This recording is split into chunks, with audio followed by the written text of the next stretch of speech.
ওম শান্তি। আজকের মুরলির তারিখ 26শে মার্চ 2024। প্রাত মুরলি মধুবন। মিষ্টি বাচ্চারা, নিজেদেরকে আত্মা ভাই ভাই মনে করে একে অপরের প্রতি আত্মিক প্রেম রাখো। শতপ্রধান হতে হলে কারো ভুল ধরবে না।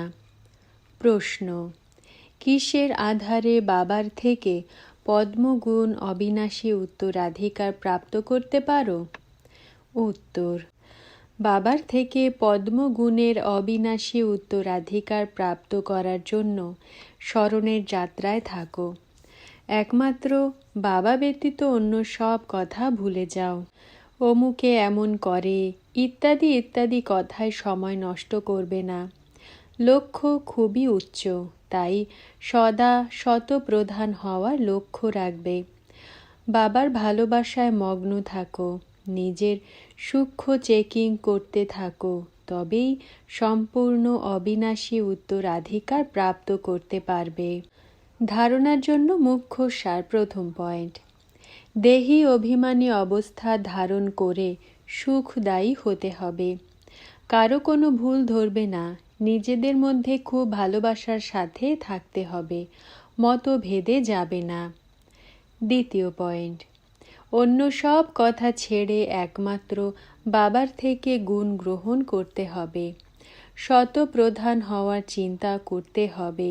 না কারো কথা শুনবে, না কারো গ্লানি করবে। নিজেকে কখনো অতি চালাক মনে করবে না। বরদান: সময় অনুসারে নিজেকে চেক করে চেঞ্জ করা। সদা বিজয়ী শ্রেষ্ঠ আত্মা ভব।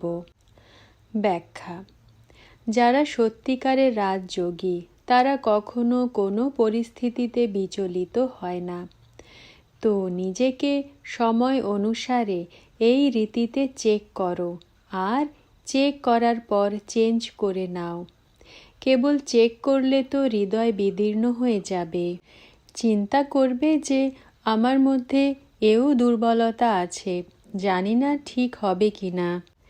এই জন্য চেক করো আর চেঞ্জ করো, কেননা সময় অনুসারে কর্তব্য পালনকারীর সদা বিজয় হয়। এই জন্য সদা বিজয়ী শ্রেষ্ঠ আত্মা হয়ে তীব্র পুরুষার্থ দ্বারা নাম্বার 1-এ এসো। স্লোগান: মন বুদ্ধিকে কন্ট্রোল করার অভ্যাস থাকলে তবে সেকেন্ডে বিদেহী হতে পারবে। ওম শান্তি।